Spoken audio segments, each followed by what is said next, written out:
Hey, dear members of the Soul Stories family. Today we will bring you a romantic love story, so let's get started. Don't forget to subscribe to our channel so you don't miss any meaningful stories.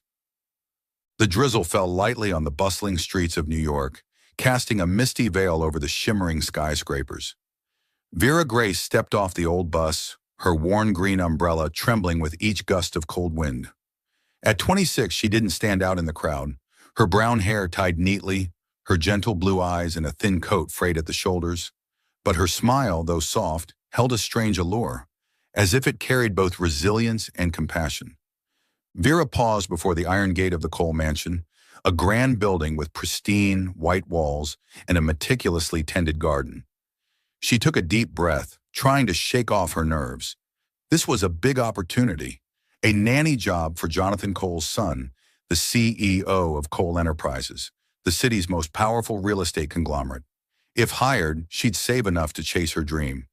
Opening a charity daycare for orphaned children, kids like her, who grew up without anyone to call family. Vera was raised in an orphanage on the outskirts of New York. Her childhood was filled with long, lonely days and nights of silent tears, with no one to pick her up after school. Yet those hardships forged her into someone strong, always seeking to bring joy to others. She loved children, not just for their innocence, but because she knew what it felt like to need someone to listen, someone to hold your hand when the world felt too vast. The gate opened, and a middle-aged butler led her into the main hall. The interior of the Cole mansion left Vera awestruck. Soaring ceilings, sparkling crystal chandeliers, and abstract paintings on the walls. But she quickly refocused, centering herself on why she was here: the interview. Jonathan Cole sat behind an ebony desk in his study, his sharp eyes scanning Vera Grace's resume. At 32, he was the picture of success, a brilliant CEO, wealthy and handsome, with dark hair and deep gray eyes. But behind his perfect exterior was a heart long frozen, a broken marriage 5 years ago, when his ex-wife left him and their son Noah without explanation, had left a scar that wouldn't heal. He no longer believed in love, nor in promises of forever. Noah, Jonathan's 4-year-old son, was the only light in his life. But that light was fading. Noah was bright and sensitive, but carried a fear of abandonment. He spoke little, startled in his sleep, and didn't easily warm to strangers. Jonathan loved his son deeply, but his demanding job and painful memories left him unsure how to connect with Noah. He tried hiring nannies, but none lasted. Some quit because Noah wouldn't cooperate. Others were fired because Jonathan doubted their motives. Vera's resume made Jonathan frown. No prestigious degree, no powerful connections, just an orphaned girl working as a freelance nanny. She seemed too pure, too perfect on paper, and it made him suspicious. No ambition? Or is she good at hiding it? He wondered, tapping his finger lightly on the desk. He didn't want a stranger in his private life, especially not when he'd built walls to protect Noah and himself from further pain. The butler knocked, announcing Vera's arrival. Jonathan stood, adjusted his suit jacket, and walked out with an icy expression. Let's get this over with, he thought. Vera sat across from Jonathan in the vast living room, her hands clasped tightly to hide her nervousness. He was taller than she'd imagined, with an imposing presence that made her feel small. His voice was low and sharp as he began the interview. Miss Grace, how long have you been a nanny? Jonathan asked, his gaze probing, as if trying to see through her. 4 years, sir, Vera replied, her voice soft but clear. I've cared for many children, from infants to elementary age. I love this work. He gave a faint hum, flipping through her file. No early childhood education degree, no notable connections. What makes you think you're suited for my son? Vera didn't flinch. She met Jonathan's eyes, though his cold stare made her shiver. I don't have a fancy degree, but I know what children need. Not just basic care, but genuine attention. I believe I can help Noah feel safe.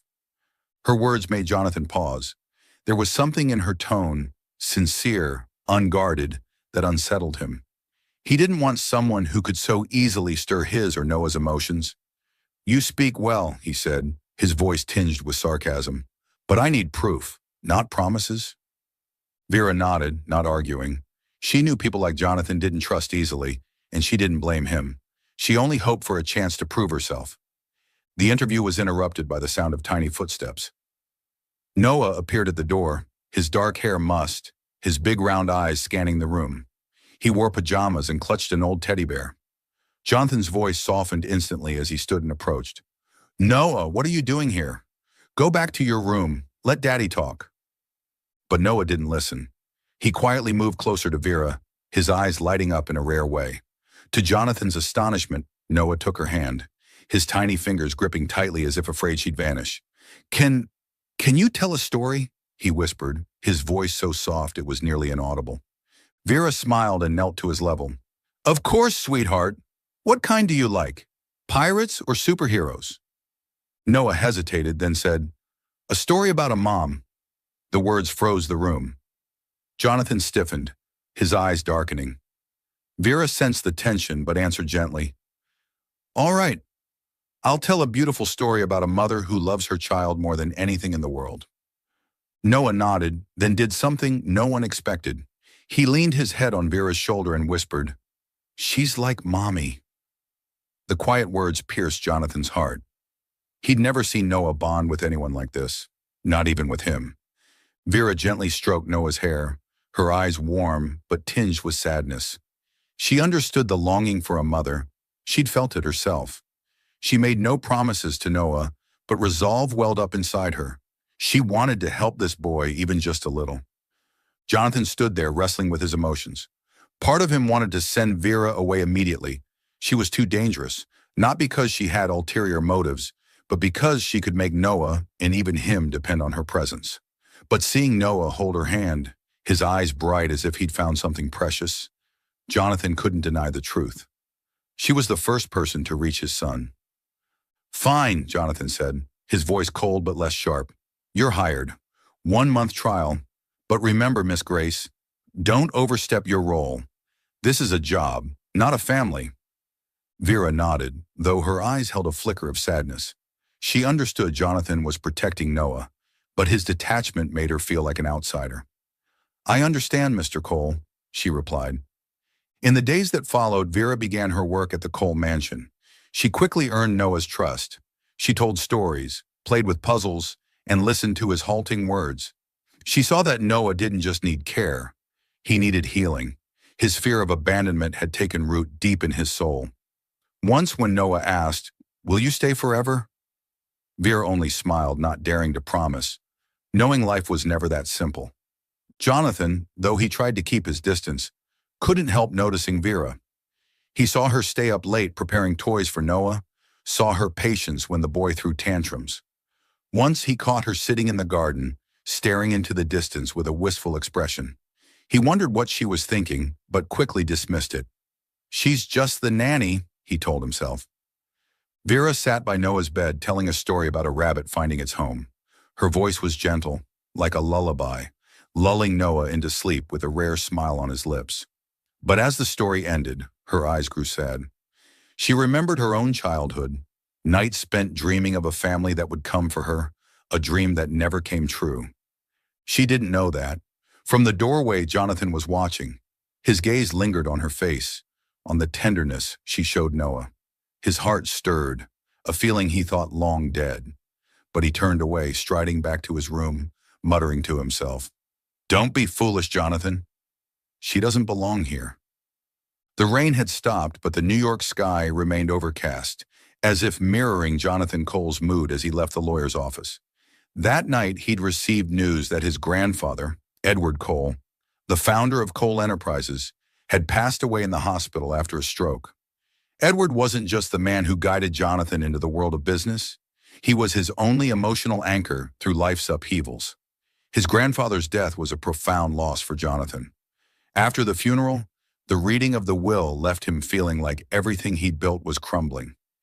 In a dimly lit wooden room, the elderly lawyer, Mr. Harris, read an unexpected condition in the will with a steady, low voice. Jonathan Cole must marry and establish a stable family within 3 months from the date of this will's announcement. Failure to do so will result in the transfer of control of Cole Enterprises to Victor Cole, Edward Cole's brother. The name Victor made Jonathan clench his fists. Uncle Victor, his grandfather's brother, was a greedy man with a scandal-ridden past. Over a decade ago, Victor's financial manipulations nearly bankrupted the company. If not for Edward's timely intervention, Cole Enterprises would have ceased to exist. The thought of the conglomerate, his family's legacy, supporting thousands of employees, falling into Victor's hands made Jonathan feel suffocated. He couldn't let that happen, not just for his grandfather's honor, but for Noah, his 4-year-old son, who deserved a secure future. But the will's condition stabbed like a knife into Jonathan's already frozen heart. Marriage? After what he'd endured with his ex-wife, a woman driven by ambition who abandoned him and Noah without a word. He'd sworn never to remarry. To him, love was a deception wrapped in empty promises. He didn't believe in it and refused to drag Noah into a staged family just to satisfy a will. Back at the Cole mansion, Jonathan locked himself in his study, a bottle of whiskey glinting under the lamplight. He stared out the window, where darkness enveloped the garden. Options flashed through his mind, only to be dismissed. Hire an actress? Too risky. They might leak the secret or demand more. Find a business partner for a sham marriage? No, the women in his circle came with ambition and ulterior motives. He needed someone trustworthy, someone with no reason to betray him or hurt Noah. Noah's clear, bright laughter from the garden snapped Jonathan out of his thoughts. He stepped onto the balcony and looked down to where his son was playing with Vera Grace, the nanny hired less than a month ago. Under the soft glow of the lights, Vera knelt beside Noah, helping him build a wooden castle. Her smile was gentle, her eyes brightening as Noah excitedly described warriors guarding the castle. Noah laughed, a rare laugh Jonathan had nearly forgotten. The sight made his heart skip. Noah had never opened up to any nanny like this before. With Vera, the boy seemed to have found a safe haven, someone who listened to his trivial stories without judgment. Jonathan realized something. Vera wasn't just Noah's nanny. She was the only person in his life right now without hidden motives. She didn't care about money or power, evident in how she declined small gifts offered by the butler. She genuinely cared for Noah, and more importantly, she had no reason to betray him. The thought struck like a spark. Vera Grace. She could be the answer. Vera was wiping dirt from Noah's hands when the butler arrived, informing her that Mr. Cole wanted to see her in the study. Surprised, Jonathan rarely summoned her directly, usually communicating through the butler or brief notes. She smoothed Noah's hair and gave him a reassuring smile. "I'll be back soon, sweetheart. Play with your teddy bear, okay?" Entering the study, Vera sensed a heavy atmosphere. Jonathan sat behind the ebony desk, his gaze sharp but tinged with something unusual, not his usual detachment, but an indescribable tension. He gestured for her to sit, but Vera chose to stand, her hands clasped tightly in front of her. "Miss Grace," Jonathan began, his voice low and even, "I have a proposal for you. It's unrelated to your nanny duties, but I need you to hear me out." Vera nodded, though her heart began to race. She didn't know what to expect, but his tone made her uneasy. He stood and moved to the window, turning his back as if to hide his emotions. "My grandfather just passed away. His will requires me to marry and build a stable family within 3 months. If I don't, Cole Enterprises will go to my Uncle Victor, a man who would destroy everything my family has built." Vera listened silently, trying to grasp the weight of his words. She knew Cole Enterprises wasn't just a company. It funded social programs, including ones for orphans she'd always supported. But why was he telling her this? Jonathan turned, his eyes locking onto hers. "I need someone to fulfill this condition. A marriage on paper, lasting 1 year. After that, we divorce, and things go back to normal. In return, I'll fund the charity daycare you've always wanted to open. This is a deal, nothing more." The proposal hit Vera like a shockwave. She opened her mouth but couldn't speak. Marry Jonathan Cole? The idea was so far-fetched, so absurd, she almost laughed, thinking he was joking. But his eyes, serious, unwavering, told her this was no jest. Are you serious?" Vera asked, her voice trembling. "Why me?" "You could choose anyone, someone more suitable." more familiar. Jonathan stepped closer, his voice dropping, carrying a tone she couldn't decipher. Because I don't trust anyone else. You're the only one with no reason to exploit me or Noah. You care for my son, and I see it every day. I need someone where the risks are manageable. His words cut like an unintended knife. Manageable risks. She was just a safe option, a tool for his purpose. Vera's heart tightened, but she kept her voice steady. I don't want to be part of a fake marriage, Mr. Cole. I just want to do my job well and help Noah. Jonathan didn't waver. He stepped closer, his gaze piercing. If Victor takes over, everything collapses. Not just the company, but the charities you care about. Schools, programs for orphans. Thousands will lose their jobs and Noah's future will be unstable. Do you want that? His question stopped her cold. She thought of Noah, who'd started smiling more, trusting her. She thought of her dream, a school where orphaned kids could find joy, as she'd once longed for. And she thought of the thousands relying on Cole Enterprises. The responsibility weighed on her, though she was just an ordinary woman with no power or status. I need time to think, Vera said, her voice quiet but firm. This isn't something I can decide right away. Jonathan nodded, his gaze softening slightly. You have one night, but don't forget, time isn't on our side. Vera returned to her small room in the mansion, closed the door and sat on the bed, her mind in turmoil. She pulled out an old notebook where she'd scribbled childhood dreams. One scrawled line stopped her. Want a family even for one day. But the family she'd imagined wasn't a contract, not the cold transaction Jonathan proposed.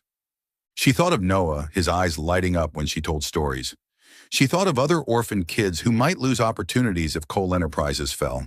And she thought of Jonathan, the cold man who sometimes let slip vulnerability in his gaze when he looked at Noah.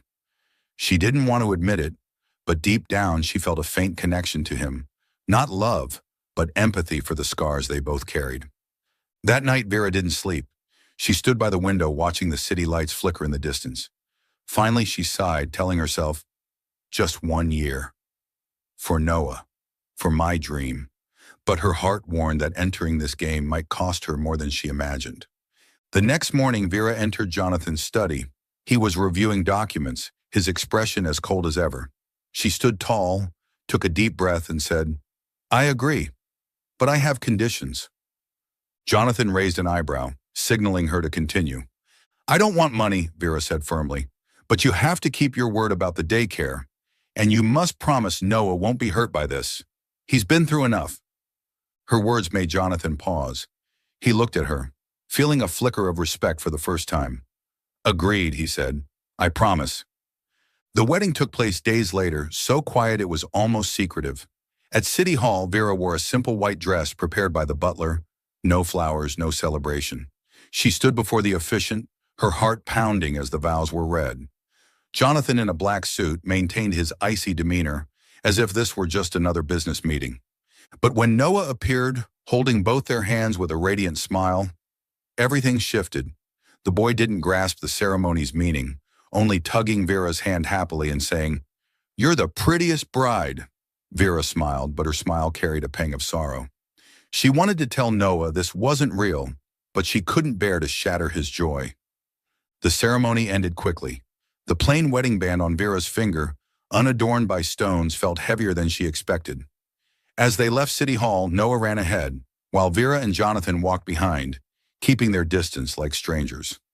That evening, Vera moved into a private room in the Cole mansion, spacious but cold. She stood by the window, looking down at the garden where Noah had played with her. Her hand touched the ring, her mind repeating, just a contract. Don't let your heart stray. But when she looked up, her eyes caught Jonathan standing in the opposite hallway. He was watching her, his gaze unreadable. Not cold, not warm, but complex in a way she couldn't fathom.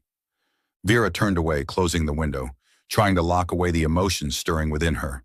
But she knew, from this moment, everything had changed forever. The Cole mansion, with its pristine white walls and lush green garden, was now the place Vera Grace called home, if only in name. After the quiet wedding at City Hall, she moved into a private room in the East Wing, far from Jonathan Cole's quarters. The room was spacious, furnished with a large bed, an ebony desk, and a window overlooking the lake. But it felt cold, a constant reminder that she was merely a temporary guest in Jonathan and Noah's world.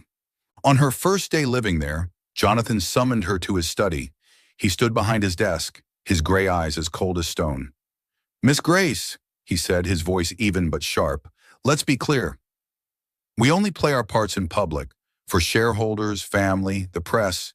Here you're still Noah's nanny, and I'm your employer. Nothing more, nothing less." Vera nodded, her heart tightening slightly. His words weren't surprising. She'd known this was a transaction from the start. But his detachment left her with an indescribable emptiness. "I understand, Mr. Cole," she replied, her voice soft but firm. "I'll do my duty." Jonathan held her gaze a second longer than usual, as if searching for something in her blue eyes. Then he turned away, signaling her to leave. As the door closed behind her, Vera exhaled, telling herself to keep her heart in check. This wasn't a family nor love, just a contract lasting 1 year. Their daily lives unfolded like parallel lines, never crossing. Jonathan left early each morning, immersed in meetings and business strategies at Cole Enterprises. Vera spent her days with Noah, caring for the boy with all the love she had. She taught him to draw, read books, and told stories of grand dreams. Stories she'd once told herself during lonely nights at the orphanage. Noah became the unwitting bridge between two strangers. The 4-year-old, with his messy black hair and big round eyes, gradually opened up to Vera. She didn't push him to talk or force him to overcome his fear of abandonment. Instead, she listened patiently, letting him come to her on his own. One afternoon, as they sat under an oak tree in the garden, Noah suddenly handed her a drawing. It showed 3 figures holding hands, a tall man, a small boy, and a girl with long hair.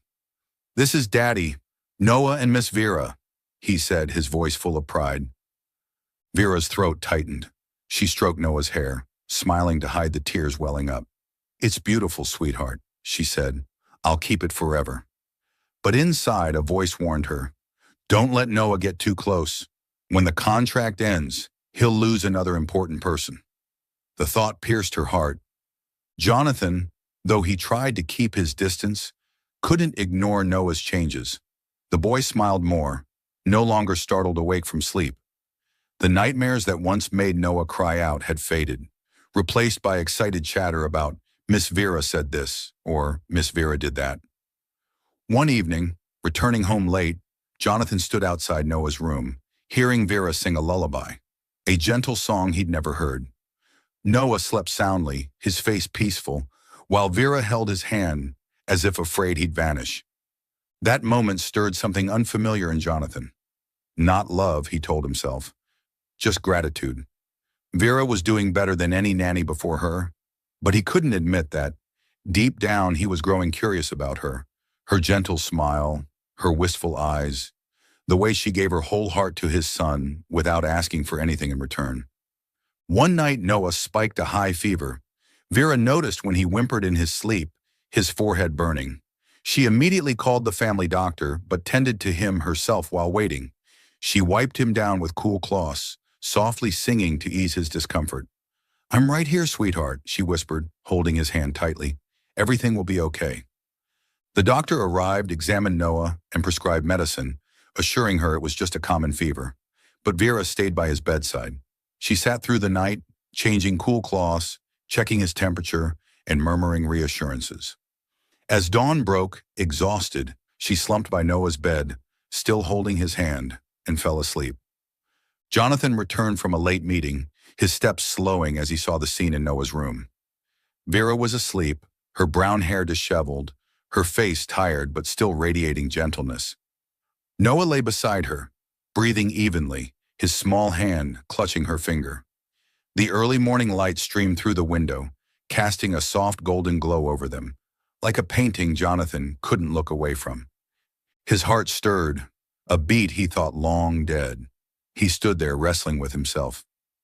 "It's just gratitude," he told himself. "She's doing her job well, that's all." But as he gently draped a blanket over Vera, his fingers brushed her shoulder, sending a jolt through him. He pulled back quickly, turned away, and tried to shake off the feeling. To avoid suspicion from shareholders and family, Jonathan and Vera had to appear together at a charity gala hosted by Cole Enterprises. Vera was nervous when she received a gift box from Jonathan, a shimmering emerald evening gown sparkling like the sea. She'd never worn anything so luxurious, and as she stood before the mirror, she felt like a stranger. The dress hugged her curves, but she only felt awkward, afraid of embarrassing Jonathan in front of the crowd. Entering the ballroom, Vera felt dozens of eyes on her. Jonathan, dashing in a black tuxedo, offered his arm. "Just act natural," he whispered, his voice low but reassuring. "They only need to see us as a couple." Vera nodded, forcing a smile. But as they moved through the crowd, questions from shareholders and partners overwhelmed her. "A secret wedding, was it? How did you two meet?" a middle-aged woman asked, her eyes brimming with curiosity. Vera opened her mouth but didn't know how to respond. Jonathan subtly squeezed her hand under the table, his touch warm and steady. "Let me handle it," he murmured, then turned to the woman with a perfect smile. "We met because of Noah. She's special, not just to me, but to my son." His words stunned Vera. She knew it was an act, but the sincerity in his voice made her heart race. His touch, though unintentional, left her flustered. When their eyes met, she quickly looked away, afraid he'd see emotions she hadn't yet admitted to herself. That night, back at the mansion, Vera stood before the mirror, slipping off the gown. She looked at the plain wedding band on her finger, wondering if she was letting her heart stray. "This isn't real," she reminded herself. But Jonathan's smile, his hand holding hers, haunted her through the night. One afternoon, Vera was playing with Noah in the living room, stacking wooden blocks into a castle. In her excitement to grab more toys, she accidentally knocked over her old cloth bag, and a worn leather notebook slid out, rolling under the couch. Absorbed in helping Noah build the tallest tower in the world, she didn't notice.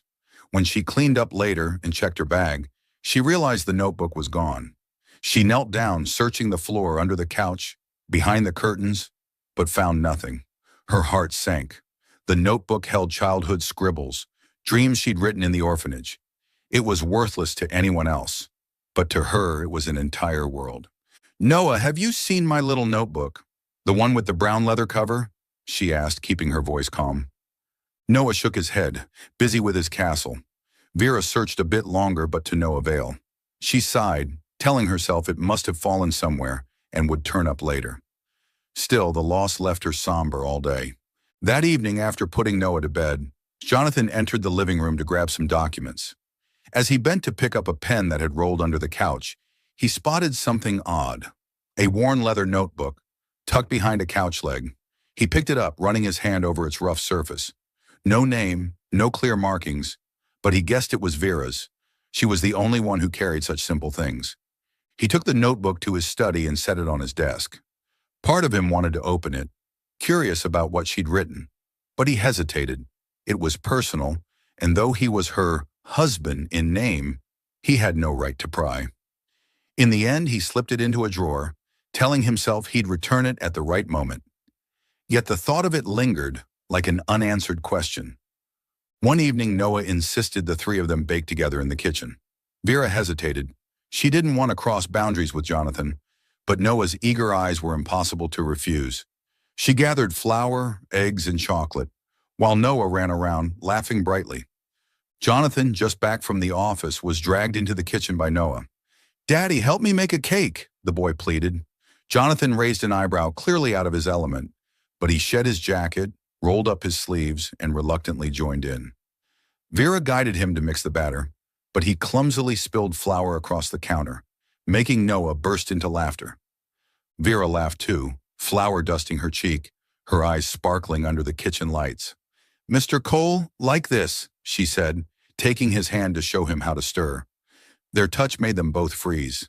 Time seemed to slow, and for a moment the kitchen felt strangely warm. Noah, oblivious to the tension, clapped and cheered, "Our cake will be the best." Vera turned away, pretending to wipe flour from her hands, while Jonathan cleared his throat, focusing on the mixing bowl as if it were a $1 million contract. When the cake was baked, the three sat around the kitchen table, sharing slices of slightly lopsided chocolate cake. Noah devoured his, while Vera and Jonathan exchanged a glance, wordless but heavy with meaning. For the first time, Jonathan smiled freely, a smile that lit up his usually cold face. But when their eyes lingered too long, both looked away. Vera told herself this was just an act, just for Noah. Jonathan told himself he couldn't feel anything beyond gratitude. A sweet, fragile feeling settled over the kitchen, like an unspoken promise. The pale golden sunlight filtered through the large glass windows, glinting off the polished wooden floors of the Cole mansion. Vera stood in the garden with Noah, gathering dried leaves for a craft project. The boy's laughter rang out, clear as wind chimes, melting her heart. But deep inside, Vera felt an unnameable void. 2 months since signing the marriage contract with Jonathan Cole, she tried to stick to the rules. A transaction, no emotions. Yet the small moments with Noah, and the times Jonathan's gaze lingered on her, made her heart waver. Jonathan stood on the second-floor balcony, watching the garden below. He'd just finished a work call, but his mind drifted to Vera. She was kneeling beside Noah, showing him how to arrange leaves into the shape of a bird. Her smile, simple, sincere, stirred something strange in him, as if his heart was awakening from a long slumber. He frowned, telling himself it was merely gratitude for a dedicated nanny. But when Noah ran to hug her, calling Miss Vera, with such affection, Jonathan couldn't deny that the scene made him want to join them, to be part of it. One Saturday morning, Vera took Noah to the children's hospital for a routine checkup. The boy clung to her hand, his eyes anxious as they entered the stark white hallway. "Miss Vera, I don't like doctors," Noah whispered, his voice trembling. Vera knelt down, offering a reassuring smile. "Don't worry, I'm right here. It's just a quick check, like a superhero testing their powers." Noah giggled, his fear slowly fading. In the waiting room, a warm voice called out from behind. "Vera Grace? Can't believe I'm seeing you here." Vera turned, surprised to find Will Harper, an old friend from college. Now a pediatrician, Will was tall, with a friendly smile, his eyes lighting up as he looked at her. "Will, it's been ages," Vera exclaimed, giving him a light hug. They chatted briefly, reminiscing about their days volunteering at an orphanage. Will had helped her through tough times in college, quietly supporting her dream of opening a charity daycare. His sincerity put her at ease, like stepping back into a simpler time. Will glanced at Noah, who was drawing in the waiting area. "Cute kid. Is he yours?" he asked, curious. Vera shook her head, forcing a smile. "No, I'm just his nanny." She didn't mention the fake marriage, unwilling to explain the complications. Will nodded, then suggested, "Are you free tonight? Let's grab dinner, catch up. I'm new in town and want to reconnect with old friends." Vera hesitated. She knew her life was bound by a strict contract, but what harm was there in dinner with a friend? "Sure," she agreed, smiling softly. That evening at a cozy little restaurant, Vera sat across from Will. Wearing a simple blue dress, her hair loose, she spoke passionately about her dream of a charity daycare. Will listened, his eyes full of admiration. "You're still the same, Vera. Always putting your heart into everything," he said, raising his wine glass. Vera smiled, but her thoughts drifted to Jonathan. His gaze when he stood outside Noah's room, sometimes tender, sometimes cold as ice. At that moment, Jonathan entered the restaurant with a business partner. He'd finished a meeting early and agreed to stop by to discuss further. But as his eyes scanned the room, he froze. Vera was laughing, talking with an unfamiliar man. Her smile, the one he'd unconsciously come to notice, was now for someone else. A wave of jealousy surged, tightening his chest. He clenched his fists, trying to maintain his cool exterior, but his eyes burned with an undeniable fire. As Vera stood to leave, her eyes met Jonathan's across the room. Her heart skipped a beat. He stood there, his gaze icy, as if seeing through her. Will walked her to the door, lightly touching her shoulder to say goodbye. Jonathan turned away without a word, but his tension was palpable. That night, back at the mansion, with Noah asleep, Jonathan waited for Vera in his study. The dim lamplight highlighted the strain on his face. "Do you think you can go out with someone else while you're still my wife in name?" His voice was low, laced with pressure. Vera was stunned, not expecting him to bring it up. You said this was just a contract, she replied, her voice trembling. Don't I have a right to my own life? Jonathan stepped closer, his eyes flaring with something unnameable. Not quite anger, but closer to helplessness. You know the terms of our deal. Don't complicate things. Vera met his gaze, tears threatening but held back. Complicate things? You think I want that? I'm just trying to do my part, as a nanny, as a fake wife. But have you ever considered that I have a heart too? She turned away, leaving Jonathan standing there, his heart in turmoil. He wanted to call her back, but logic stopped him. The emotion he'd tried to bury was resurfacing, and he was terrified to realize it had a name. Jealousy. The days that followed grew heavy with tension. Jonathan avoided Vera, speaking only when necessary, while she forced smiles for Noah to keep him from noticing the shift. But every time she saw Jonathan, how he gently lifted Noah onto his shoulders, or the way his eyes lingered on her when she sang to Noah, her heart ached. She realized she loved him, no matter how much she tried to deny it. One evening, with Noah fast asleep, Vera sat in her room, opening her old notebook. She wrote, I once dreamed of a real family, where Noah called me Mom, and Jonathan looked at me not because of a contract, but that dream is so foolish. He'll never open his heart, and I can't stay to hurt myself. Tears fell, blurring the ink. She closed the notebook, hid it in a drawer, and resolved to leave when the contract ended. Though the thought of leaving Noah made her choke, she recalled Jonathan holding her hand at the charity gala, his light touch sending her heart racing, or the time he stood outside Noah's room, watching her tell stories with an expression she couldn't decipher. Those moments gave her hope, but his coldness afterwards snuffed it out. He doesn't need me, she told herself. He only needs a wife on paper. Vera began preparing for her departure. She researched a small apartment near her old neighborhood where she could start over. But each time Noah hugged her, calling her Miss Vera with such love, she wanted to stay. She realized she didn't just love Jonathan. She loved this little family, the one she'd never had. One day while taking Noah to the park, another mother struck up a conversation, casually asking, Such a sweet kid. Are you his mom? Vera smiled sadly, shaking her head. No, I'm just his caretaker. The words cut like a knife. She realized that no matter how much she loved Noah, she was still an outsider, to the world, and perhaps to Jonathan. That night she sat by her window, gazing at the faint moonlight. She whispered to herself, Just a few more months, Vera. Then you'll be free. But why does freedom hurt so much? She didn't know that. In the next room, Jonathan couldn't sleep either, his eyes fixed on the wedding band he still wore. Not for the contract, but for a reason he hadn't dared admit. While Vera and Jonathan grappled with their emotions, another storm was brewing. Victor, Jonathan's uncle, knew the 3-month deadline for the will was nearing, and Jonathan was close to meeting its terms. Unwilling to lose control of Cole Enterprises, Victor made his move. One morning, tabloids exploded with sensational headlines. Gold-digging nanny, Vera Grace's plot to marry a billionaire. The articles accused Vera of using Noah to get to Jonathan, branding her an opportunist with a shady past. Though baseless, the slander spread rapidly online. Paparazzi photos of Vera at the park, the hospital, even dining with Will, were paired with vicious comments.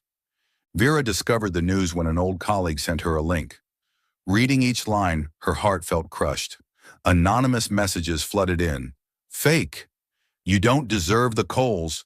She tried to stay calm for Noah, but when he asked, Miss Vera, why are you sad? She only hugged him, unable to answer. At a charity event they both had to attend, Vera felt the weight of judgmental stares and whispered gossip. A wealthy woman, Victor's friend, loudly asked in front of the crowd, Miss Grace, I hear you're quite skilled at charming the rich. Any secrets to share? Laughter erupted, and Vera lowered her head, clutching her dress. Jonathan, beside her, started to speak, but Vera stopped him with a subtle shake of her head. She didn't want him defending her, not for the contract. That night back at the mansion, Vera couldn't take it anymore. She stood outside Jonathan's room and knocked. When he opened the door, she said, her voice breaking, I don't want to be a burden. Noah deserves a peaceful life, not one dragged through gossip because of me. I think I should leave." Jonathan froze. "Leave," he repeated, his voice louder than usual. "You think running away will fix this?" Vera looked at him, tears streaming down. "I don't belong here, Jonathan. I never did." She turned away, leaving him standing there, his heart gripped by a fear he hadn't felt in years. The fear of losing her. Days later, at a critical shareholders meeting for Cole Enterprises, Victor played his final card. Before dozens of shareholders and the press, he stood, his tone dripping with sarcasm. "We're discussing the company's future, but let's address something first. Jonathan's marriage to that nanny, an obvious opportunist, is it trustworthy? Is he fit to lead when he lets someone like her into the Cole family?" The room buzzed. Jonathan, at the head of the table, clenched his fists. He glared at Victor, his eyes sharp as knives. But as Victor continued, "She's nothing but a gold digger," Jonathan shot to his feet, his voice ringing out, cold but powerful. "Enough." The room fell silent. Jonathan stepped forward, his gaze sweeping over everyone. "I love my wife," he said, each word deliberate. "Vera Grace is the only person I trust to be a mother to my son. She doesn't need wealth or status, but she's given Noah and me something no one in this room could buy: a family. Anyone who insults her insults my family." His declaration stunned the room. Shareholders exchanged glances, reporters scribbled frantically. Victor paled, unprepared for Jonathan's public stance. But the most shocked was Jonathan himself. As he spoke, he realized his words weren't an act. They were true. He loved Vera, not because of the contract, but because she'd brought his heart back to life. Vera, invited to the meeting for a charity initiative, stood in the corner, hearing every word. Her heart pounded, tears falling silently. She wanted to believe him, but fear of being hurt held her back. When the meeting ended, she slipped away without a word to Jonathan. Gray clouds blanketed the sky, mirroring the heavy mood within the Cole mansion. Vera stood in her private bedroom, quietly packing her few belongings into an old suitcase. The green sweater she'd worn while playing with Noah, the fairy tale book she read to him each night, and a drawing Noah had given her. Each item carried memories of the days she'd lived as part of this family. But the marriage contract with Jonathan Cole was over. His grandfather's will had been fulfilled, the inheritance officially secured, and Noah was safe with his father after a court victory. For Vera, it meant she had no reason to stay. She looked at the plain wedding band on her finger, touching it one last time before slipping it off and placing it on the bedside table. Her heart ached, as if tearing itself apart. "This is the right thing," she told herself. "I can't stay hoping for something that isn't real." But every step she took in this room, every corner of the house that reminded her of Noah and Jonathan, made her want to turn back, to believe the past months weren't just an act. That afternoon, Vera sat beside Noah in his room, forcing a bright smile despite her breaking heart. Noah was playing with a toy airplane, but his eyes fixed on her, sensing something was wrong. "Miss Vera, why are you sad?" he asked, his clear voice tinged with worry. Vera took a deep breath, holding his hand, trying to keep her voice steady. "I have to go away for a while, Noah, but I'll visit you, okay? I promise to bring lots of storybooks." Noah shook his head fiercely, his eyes welling up. "No, don't go! You're my mom!" His words stabbed her heart. Vera knelt, hugging him tightly, tears falling silently onto his shoulder. "I'll always love you, Noah," she whispered, her voice breaking. "No matter where I am, I'll always be your Miss Vera." Noah sobbed, clinging to her, but Vera knew she couldn't stay. If she didn't leave now, she'd never find the strength.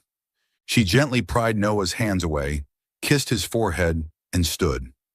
He followed, grabbing her shirt, but Vera only gave a sad smile, stroking his hair one last time before leaving the room. In the living room, she left a letter on the dining table, where she, Jonathan, and Noah had once baked together, laughing like a real family.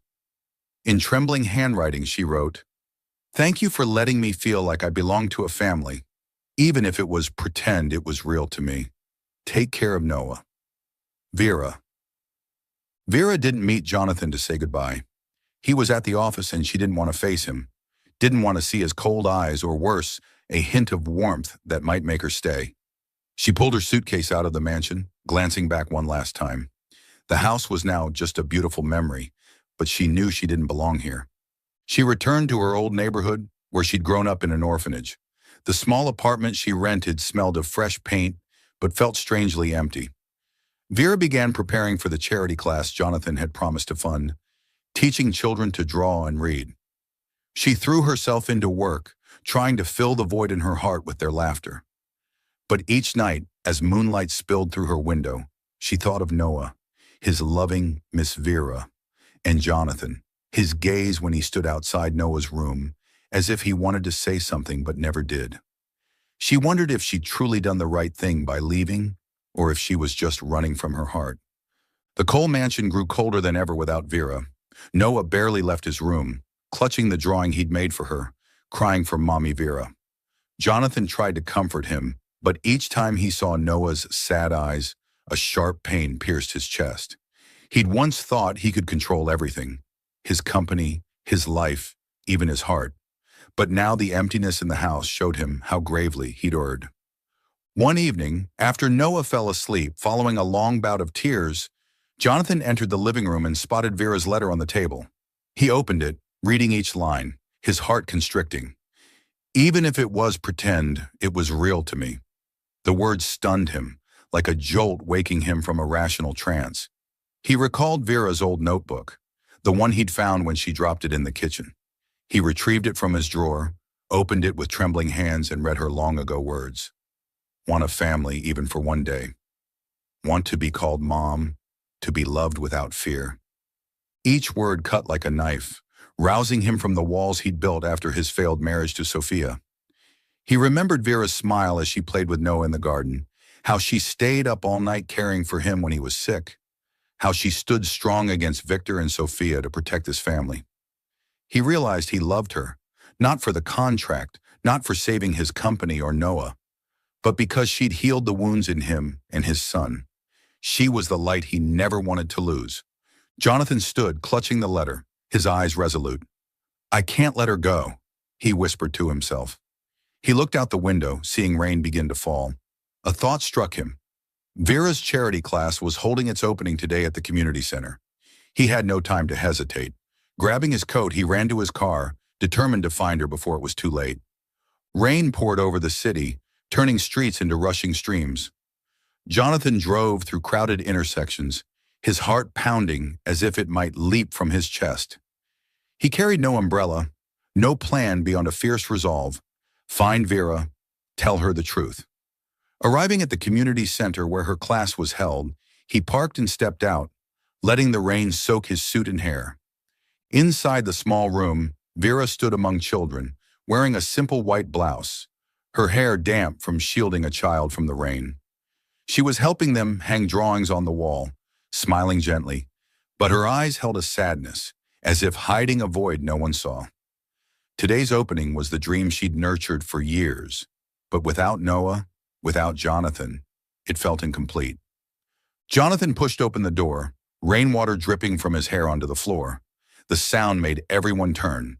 Vera looked up, stunned to see him standing there, drenched, his eyes locked on her as if no one else existed. The children whispered curiously, but Vera only heard her racing heartbeat. "Jonathan?" she whispered, her voice trembling. He strode straight to her, ignoring the onlookers. "Vera," he said, his voice low but brimming with emotion, each word pouring from his heart. "I don't need a contract anymore. I don't want to lose you. Be my wife, Vera. For real this time." Vera stood frozen, tears spilling, mingling with the rain on her cheeks. She shook her head, her voice breaking, hardly daring to believe. "Why now?" "You don't need me anymore, Jonathan. You have Noah. You have everything." Jonathan took her hand, pulling her outside into the pouring rain. The cold water soaked her clothes, but she felt only the warmth of his grip. "Because I was a fool," he said, his voice strong yet pained. "I was scared to love again, scared of being hurt. But I can't live without you, Vera. You're my family, Noah's family. I love you." She looked at him, her heart racing, still fearing this was a dream that would vanish. "If you mean it, why did you let me go?" she asked, her voice breaking, tears blending with the rain. Jonathan pulled her into his arms, holding her tightly, rain drenching them both. Because I was a fool, he repeated, his voice trembling with emotion. But from now on, I won't let you go anywhere. He leaned down, kissing her, a deep, fervent kiss, as if to erase every distance, every pain between them. Vera kissed him back, her hands clutching his shirt, her heart finally finding its home. The children inside clapped and giggled, but the two heard nothing but the rain and their own heartbeats. Under the downpour, they stood, holding each other, as if the world contained only them. They returned to the mansion, soaked but hand in hand, their hearts lighter than ever before. As the door opened, Noah raced down the stairs shouting, "Mommy Vera!" He leapt into her arms, hugging her tightly, his eyes sparkling with happy tears. Vera knelt, embracing him, hearing him call her mom, for the first time without hesitation. She looked up at Jonathan, seeing him smile, a genuine smile, no longer cold or distant. In the living room, under the warm golden lamplight, Jonathan took the wedding band Vera had left behind and knelt before her. "This time it's not a contract," he said, his voice warm, his eyes shining with love. "Be my wife, Vera, forever." She nodded, tears falling, as he slipped the ring onto her finger. The band now held a new meaning, not a bond of obligation, but a promise of eternity. Noah clapped, bouncing around them, beaming. "We're a real family now." That night, with Noah fast asleep, Vera and Jonathan stood by the window, watching the rain subside, stars twinkling in the sky. He held her from behind, whispering in her ear, "I promise you a real family, one that will never leave you." Vera leaned into him, smiling, knowing this time it was forever. Their little family, though born from a contract, was now bound by the truest love. The gentle spring sunlight filtered through the tree branches, casting a warm golden glow over the Little Noah Charity School. The laughter of dozens of children echoed from the playground, where Vera Grace stood among them, wearing a light white dress, holding a sketch pad to guide them in coloring. A year had passed since she and Jonathan turned their fake marriage into a real one, and now she ran the school, the dream she'd nurtured since her orphanage days. Dozens of orphan children found joy and hope under her care, and Vera became an inspiration to the community, proving that kindness could change lives. Jonathan stepped out from the school's small office, where he served as honorary chairman. No longer the cold CEO of Cole Enterprises, he still managed the company but devoted more time to his family in this school, where he'd found life's true meaning. From a distance, he watched Vera smile radiantly among the children, his heart swelling with a warmth he'd never known before meeting her. That evening, in their cozy home, no longer the cold mansion of the past, Vera sat on the sofa, gently rubbing her growing belly. She was pregnant with their second child, and that happiness filled every corner of their family. Noah, now 5, knelt beside her, pressing his ear to her stomach, his eyes sparkling. "Little sister, you'll be so happy with Mommy Vera as your mom," he whispered, his voice clear and excited. Vera smiled tenderly, stroking Noah's hair, while Jonathan sat beside her, resting his hand on hers. They shared a loving glance. No words needed to know this was the family they'd both dreamed of, a real one. One weekend afternoon, the family gathered in the school's backyard. Jonathan held a shovel, Noah clutched a watering can, and Vera cradled a small sapling. Together, they planted it in the soil. Noah's tiny hands patting dirt over the roots while Jonathan supported Vera's shoulder, helping her stand steady. "This tree will grow with your little sister, Noah," Vera said, smiling. Noah nodded, cheering. "And with our whole family, too?" The three stood there, watching the sapling sway in the breeze, a symbol of their new beginnings and enduring love. Jonathan pulled Vera and Noah into a hug, their laughter mingling with the rustling leaves, creating a symphony of happiness. As dusk fell, Vera and Jonathan stood by the window, watching Noah play in the garden with a beaming smile. He held her from behind, whispering, "Thank you for giving me a family." Vera leaned into him, smiling, knowing their journey, from a cold contract to true love, was proof of the heart's power. Love sometimes starts with calculated steps, she thought, but with a sincere heart, it finds its truest rhythm, needing no contract to sign. Thank you for following this heartfelt story of Soul Stories channel. Share your thoughts about the story in the comments below. If you believe that true love can withstand all trials and sometimes begins in the simplest of ways, don't forget to hit the like button and share this story with your friends. To never miss out on touching and meaningful stories, subscribe to our channel and help us spread messages of love and warmth to everyone.